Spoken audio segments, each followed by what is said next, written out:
अस्सलाम वालेकुम फ्रेंड्स, कैसे हैं आप सभी? ठीक ठाक हैं? आप सभी के लिए मेरी दिली दुआएं, अल्लाह ताला आपको अपनी हिफाजत में रखें। अच्छा बेटा जी, मुझे ये बताएं, नोट्स वगैरह बन रहे हैं, अच्छी बात है। जो मैं काम करवा रहा हूँ, जो आप लोग खुद कर रहे हैं, बहुत अच्छी बात है। तो जो हमारी एक मॉरल ड्यूटी बनती है, उस बारे में आप लोग कुछ सोच भी रहे हैं या उसके ऊपर कुछ एक्ट कर भी रहे हैं या नहीं कर रहे हैं? सोचने और करने में बड़ा डिफरेंस है। तो मेरी दुआ है आप तो लोगों के लिए कि अल्लाह ताला आप जो सुनते हैं उस पर अमल भी करें, ताकि हमारी एक ज़िंदगी का मकसद बने और हम ईमान वाली ज़िंदगी गुजारें। ठीक है। अच्छा, अब हम आते हैं जी एक्सरसाइज 5B। कल हम लोगों ने इसको डिस्कस किया था, क्वेश्चन नंबर 2 का ए पार्ट, जो कि लॉन्ग डिवीजन मेथड था। बी पार्ट है 5625। क्वेश्चन नंबर 2 का बी पार्ट 5625 ऐसे ही है मेरा बेटा। वही बातें जो मैंने कल की थी फिर रिपीट करूँगा, ज़रा अच्छे तरीके से फोकस कीजिएगा, समझ लें कि कल वाला काम हम आज ही कर रहे हैं। ठीक है ना। 5625 हमने इसको लॉन्ग डिवीजन मेथड के थ्रू सॉल्व करना। 5625। अच्छा, मैंने आपको कहा था सबसे पहले हम लोगों ने पेयर बनाने हैं। सबसे पहला काम क्या करना है, ले जी, ये पहला पेयर बन गया और ये दूसरा पेयर बन गया। कल जो क्वेश्चन था 784, उसमें तो जो 7 था जस्ट एक ही नंबर बचा था, नो इशू। इस बात की तो आपने सोचने टेंशन लेनी ही नहीं ना आपने। अच्छा जी, अब मेरा बेटा ये देखिएगा ज़रा, मैंने अब ऐसा नंबर डिसाइड करना है कि जिससे सेम नंबर्स को मल्टीप्लाई करेंगे तो यहाँ 56 आना चाहिए या 56 से लेस। तो देखिए जी, 7 का क्या होता है मेरा बेटा, 49। प्रॉब्लम ये आ जाती है कि मैं अगर 8 लिखता तो 8 का क्या होने थे, 64। अक्सर बच्चे का गलती करते हैं, सर 7 8 56, यहाँ पे ऊपर 8 लिख देते हैं। तो प्रॉब्लम ये आ जाता है, लॉन्ग डिवीजन का मेथड है कि जो नंबर इधर लिखा जाएगा वही नंबर इधर आना चाहिए। ये मैं बात बार बार रिपीट कर रहा हूँ। डिफरेंट नंबर लिखेंगे, लो जी स्टार्टिंग में उसने पहला, फॉर एग्जांपल अगले सारे स्टेप ठीक हैं, अव्वल तो होंगे, गलत ही ऑटोमेटिकली हो जाएंगे। उसने पहला स्टेप ही देखते हुए लो जी क्रॉस मारा, 5 में से 0 मार्क्स आपके आ रहे हैं। ठीक है मेरा बेटा। अच्छा जी, तो अब हम इसमें क्या करते हैं, कैरी ले लेते हैं। तो 16 में से 9 सब्ट्रैक्ट करें तो 7 आ जाएगा। तो next pair 25 as it is आ गया। 7 का डबल, लास्ट टाइम मैंने आपको बताया था ना कि जो नंबर लिखा गया फिर उसका डबल करना। तो 7 और 7 क्या हो जाएंगे, 14। 7 और 7 क्या हो जाएंगे, 14। देखिए लास्ट पे 5 आ रहा है ना, तो मुझे आसानी से समझ आ गया, क्यों ना 145 को हम 5 से मल्टीप्लाई करके देखें। 5 5 दा 25, 2 कैरी, 5 2 दा 20 और 2 22, फिर 2 कैरी आ गया। तो 5 1 दा 5 और 2 7 7 25 आ रहा है मेरा बेटा। गौर करना, मैं इधर क्या लिखने लगा हूँ, 5, तो फिर किसे 145 को मल्टीप्लाई करेंगे 5 से, तो क्या आ गया 725। रिमाइंडर क्या बचा, 0 या कुछ भी नहीं। तो इसका मतलब square root 5625 is equal to 75। Basically आपके पास कुछ देखिए, आप 5625 है जो मैंने पहले प्राइम फैक्टर्स किए थे। और लॉन्ग डिवीजन मेथड होता क्या है कि आपके पास जब बड़े नंबर आ जाते हैं ना, तो ये ज़हन में रखना, लॉन्ग डिवीजन फिर आपका टाइम भी बचा लेती है और आपके मिस्टेक के चांसेस भी कम हो जाते हैं। लेकिन मसला क्या है, ये मेथड समझ आना ज़रूरी है कि अगर लॉन्ग डिवीजन आपको समझ आ जाता है ना, तो यकीन करें ये प्राइम फैक्टर्स फिर आपको आसान लगना शुरू हो जाएगा। ठीक है मेरा बेटा। ये था आपका बी पार्ट। सी पार्ट आता है जी 6400। सी पार्ट है 6400। सी पार्ट आपका 6400। तो मेरा बेटा ज़रा गौर कीजिएगा, 6400 तो पेयर्स बना लेते हैं। तो देखा जी, ये 2 पेयर्स तो एज इट इज़ आ गए। तो 8 8 का क्या होते हैं, 64। रिमाइंडर क्या बचा, कुछ नहीं। तो ये पेयर तो बचता है ना, तो आप इसका एक 0 ऊपर लगा लें। समझ आई बात की। तो ये तो उससे आसान क्वेश्चन था कि 6400 इज़ इक्वल टू 80। देखें बेटा जी, समझ आई सभी को। मैं फिर बता रहा हूँ, बिल्कुल आसान सा मेथड है, बिल्कुल आसान है। मसला ये है कि हमारी कंसंट्रेशन का होना बड़ा ज़रूरी है। कंसंट्रेशन होगी तो काम करने का मज़ा आएगा।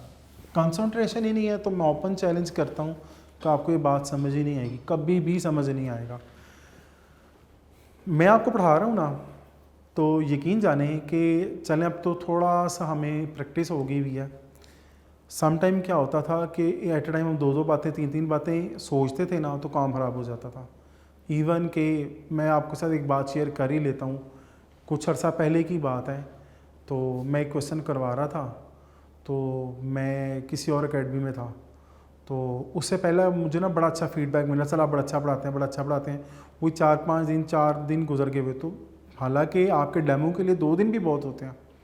तो जब 5वां दिन हुआ तो वो मेरा फोकस थोड़ा सा हट गया, मेरी कंसंट्रेशन वो नहीं रही। तो बिलीव मी, जो क्वेश्चन मैंने कई बार करवाया था मुझसे वो गलत हो गया।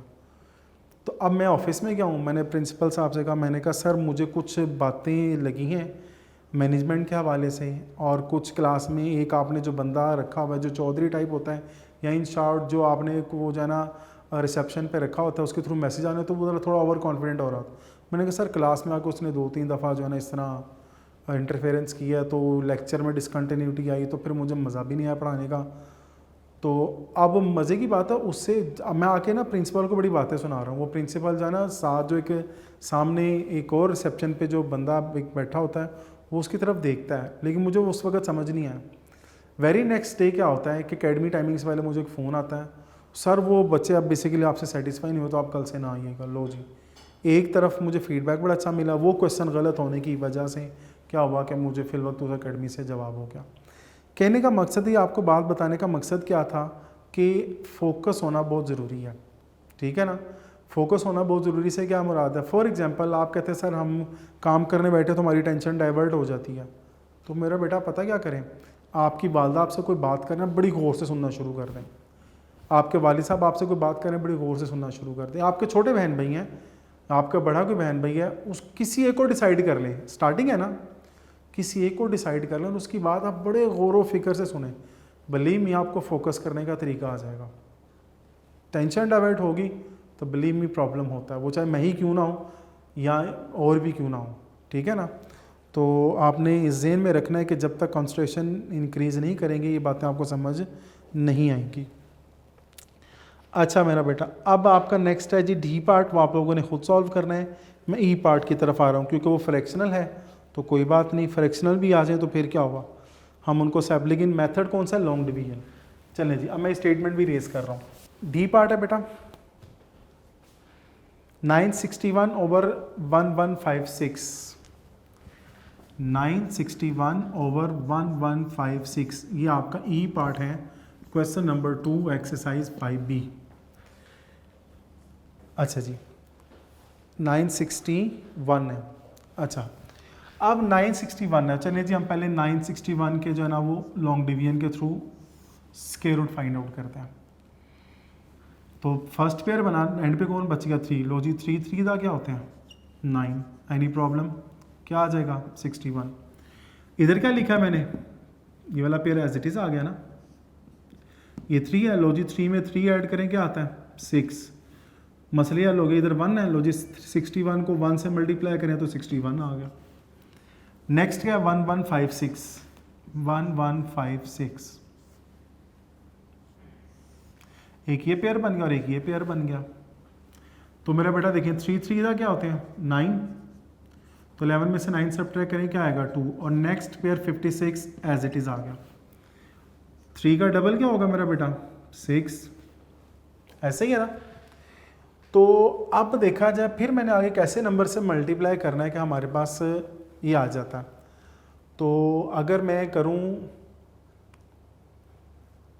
4 से, चलें 64 को 4 से मल्टीप्लाई करें, 4 4 द 16, 1 कैरी, 4 6 द 24, 24 और 1 क्या हो जाएंगे 25, नहीं जी इधर भी 4 आ जाता है और इधर भी 4 आ जाता है, तो 256 आ गया, ठीक है जी। तो 961/1156 जब हमने इसका स्क्वायर रूट फाइंड आउट किया तो फर्स्ट का आंसर क्या आया था मेरा बेटा 31, और 1156 का आंसर क्या आया 34। मुझे बताएं ये जो आंसर है ये प्रॉपर फ्रैक्शन है इम्प्रॉपर फ्रैक्शन है, साथ साथ ये भी रिवाइज कर लेते हैं क्योंकि डिनोमिनेटर ग्रेटर है इस वजह से ये प्रॉपर फ्रैक्शन है। एनी प्रॉब्लम बेटा जी। एफ पार्ट आता है हमारे पास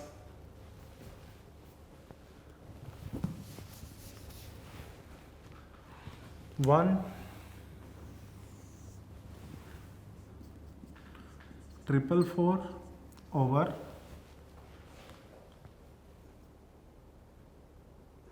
2401 2401। चलें 1, पहले हम इसकी तो लॉन्ग डिवीजन फाइंड आउट करें ना। ये एक पेयर बन गया कि ये पेयर बन गया, तो 3 3 का क्या होगा 9। प्रॉब्लम यह है कि अगर मैं 4 4 का 16 करता वो तो 14 से ग्रेटर हो जाना था, नो प्रॉब्लम। तो 14 में से 9 सब्ट्रैक्ट किया 5, तो नेक्स्ट पेयर क्या आएगा 4। मुझे बताएं फिर हम 3 का डबल करते हैं तो क्या आ जाएगा 6। नेक्स्ट हमारे पास 554 आ रहा है, तो अगर हम 8 से मल्टीप्लाई करें यानी कि 68 को 8 से, ये देखिए हमेशा ही नंबर में सेम लिखता हूँ, तो 8 8 का क्या होते हैं 64, क्या कैरी आया 6, 8 6 था 48, 48 में 6 ऐड करें तो क्या आएगा 54। लो जी ये तो मसला हल हो गया, इधर क्या आ जाएगा 8 और इधर भी क्या लिखा जाएगा 8, 554। लो जी एक तो आ गया हमारे पास। नेक्स्ट हमारे पास कौन आ रहा है 2401 2401। तो अब फिर हम पेयर बनाएंगे मेरा बेटा जी। तो अब ये 24 है ना, तो 5 5 का 25 होते हैं, तो मैं फिर किससे स्टार्ट लूँगा 4 4 का 16, तो इधर क्या आ जाएगा 8। नेक्स्ट पेयर कौन सा आ रहा है 01, नहीं जी 4 में ऐड करें 4 तो क्या आता है 8, ऐसे ही है। तो अगर मैं 89 को मल्टीप्लाई करूं 9 से, तो 9 9 का क्या होता है 81, 8 कैरी, 9 8 का 72, 72 में 8 ऐड करें तो क्या आएगा 80। नहीं जी इधर भी 9 आ जाएगा, इधर भी 9, तो 801, तो रिमाइंडर क्या है कुछ भी नहीं। तो यानी कि 1444 ओवर 2401, और इसका हमने स्क्वायर रूट फाइंड आउट किया लॉन्ग डिवीजन से। तो 1444 का आंसर क्या आया था 38, और 2401 का क्या है 49। Any problem students, any problem students, यहाँ तक समझ आ रहा है आप सभी को? अभी तक किसी बच्चे ने कुछ पूछना हो? अच्छा जी, अब ये हमारे पास आ जाता है फ्रैक्शनल। इससे पहले मैंने आपको जो पार्ट्स करवाए थे वो तो फ्रैक्शनल फॉर्म में नहीं थे, उनके डिनोमिनेटर में कुछ भी नहीं था, फिर हमने किया फ्रैक्शनल। अब हमारे पास कंडीशन कुछ इस तरह की आ गई है, अगर वो आपको क्वेश्चन दे देता है डेसिमल में, और आपसे ये भी कहा जाए जी डेसिमल में आप पॉइंट ख़त्म ना करें। आपको याद है प्राइम फैक्टराइजेशन में हमने पॉइंट ख़त्म किया था, और पॉइंट ख़त्म करने के बाद हमने उसको सॉल्व किया था। अब मैं क्या करता हूँ जी, डेसिमल वाला क्वेश्चन आया है 2168, नहीं चले पहले जी पार्ट करवाता हूँ। 33 जी पार्ट आपका 1.6041 6041। चलिए जी 331.6041। अच्छा जी इसका हमने लेना है जी square root long division method से। मेरा बेटा ज़रा एक बात ज़हन में रखिएगा, समझिए डेसिमल नहीं है। तो मैंने कहा था ना आपने क्या करना है कि पेयरिंग करनी है राइट से लेफ़्ट की तरफ, और लास्ट पे कौन बच गया 3। लेकिन जब डेसिमल आ जाता है तो डेसिमल वाली वैल्यू के साथ क्या करना है, या पॉइंट के बाद वाली वैल्यू के साथ क्या करना है, अब आपने लेफ़्ट से राइट की तरफ पेयरिंग करनी है, लेफ़्ट से राइट की तरफ। ये बात समझ आ गई है? डिफरेंस क्या है कि होल नंबर्स वो होते हैं जो डेसिमल में ना हो, जिनमें पॉइंट ना हो, उनकी करनी है राइट से लेफ़्ट की तरफ। लेकिन जब डेसिमल आ जाता है तो फिर उसके बाद वाले जो डिजिट्स होंगे आपने लेफ़्ट से राइट की तरफ करनी है। अब इंशाल्लाह आप जब ये चीज़ ज़हन में रखेंगे आपका क्वेश्चन गलत नहीं होगा। अच्छा जी अब ये 3 है, चलें जी 1 को 1 से मल्टीप्लाई करें तो 3 में से 1 सब्ट्रैक्ट किया 2, तो नेक्स्ट पेयर कौन सा नीचे आ रहा है 31। तो 1 का डबल क्या होता है मेरा बेटा, ये बताएं ज़रा 2। 1 का डबल क्या होता है 2।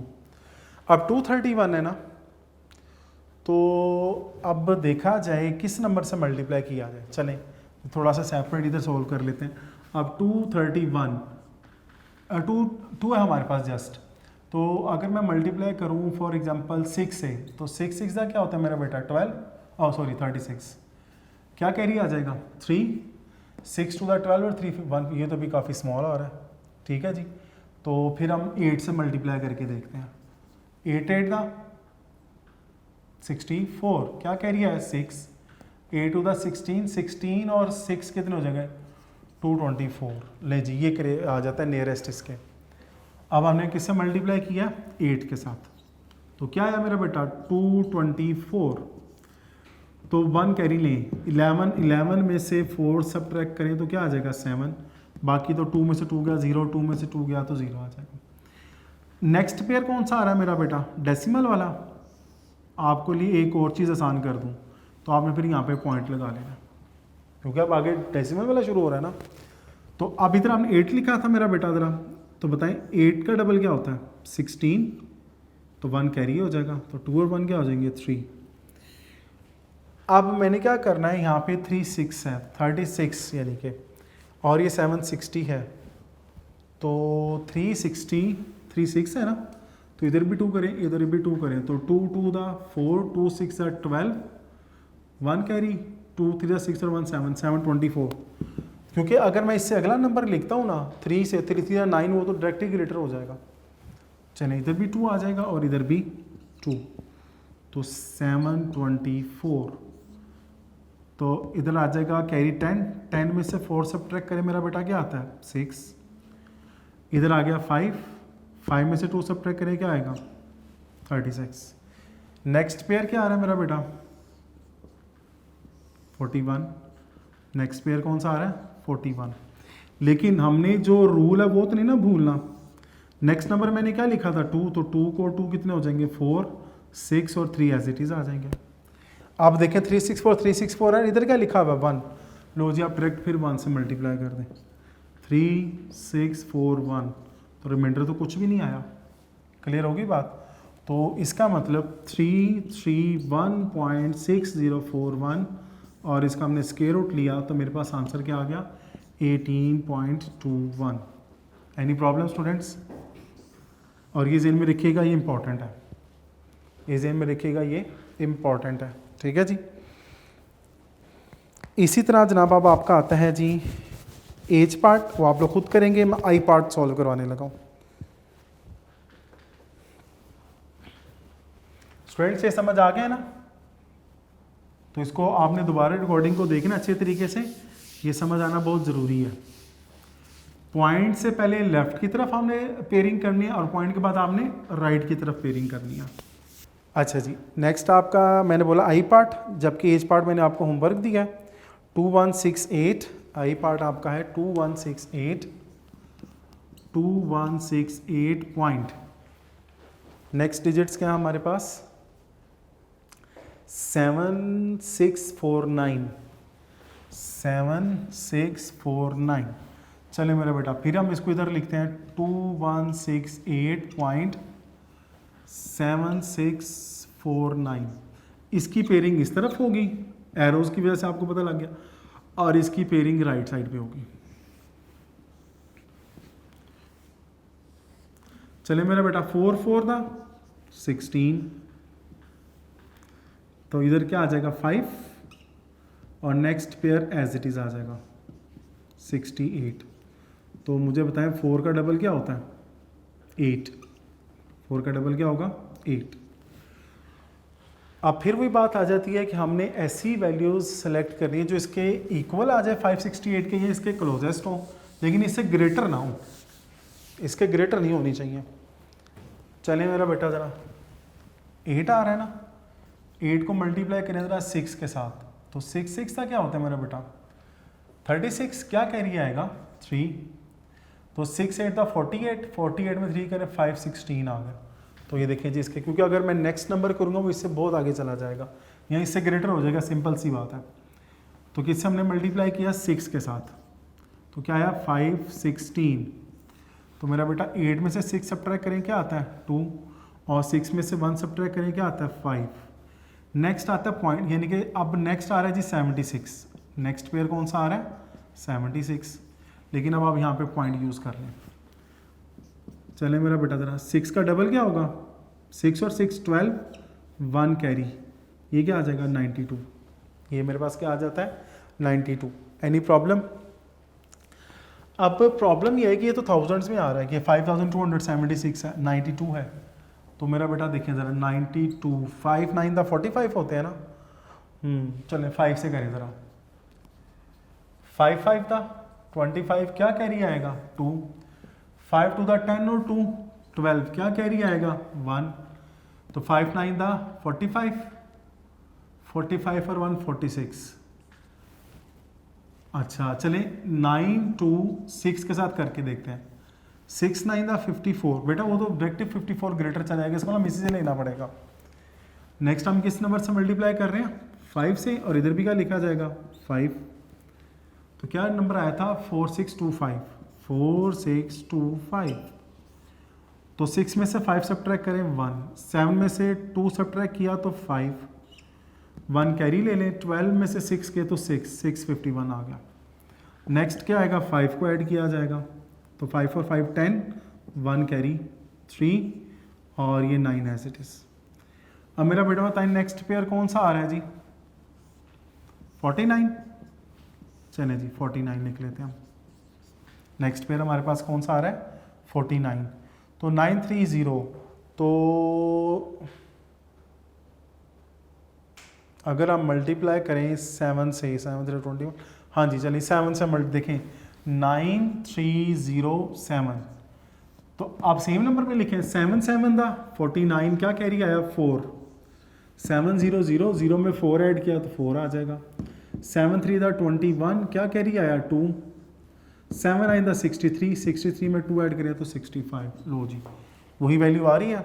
तो इसका मतलब हमने किससे मल्टीप्लाई करना है 7 से, किससे मल्टीप्लाई करना है, तो 65149, रिमाइंडर कुछ भी नहीं आया, तो 2168.7649, जब मैंने इसका स्क्वायर रूट लिया तो मेरा बेटा कौन सी वैल्यू आ जाती है 46.57। क्लियर होगी बात? ये था आपके पास आई पार्ट। अब आई के बाद आता है जे, जो आपका होमवर्क होगा। तो मैंने एच और जे पार्ट आपको होमवर्क में दिए हैं, इसके अलावा जो पहले थे क्वेश्चन वो भी कुछ एक दो होमवर्क में दिए हैं। तो मेरा बेटा आप लोगों ने वो लाजमी अटैम्प्ट करना, ठीक है ना। तो आज के लिए यही होगा, तो आपने इसको अच्छे तरीके से रिवाइज़ करना है, नोट्स लाजमी कंप्लीट करने हैं।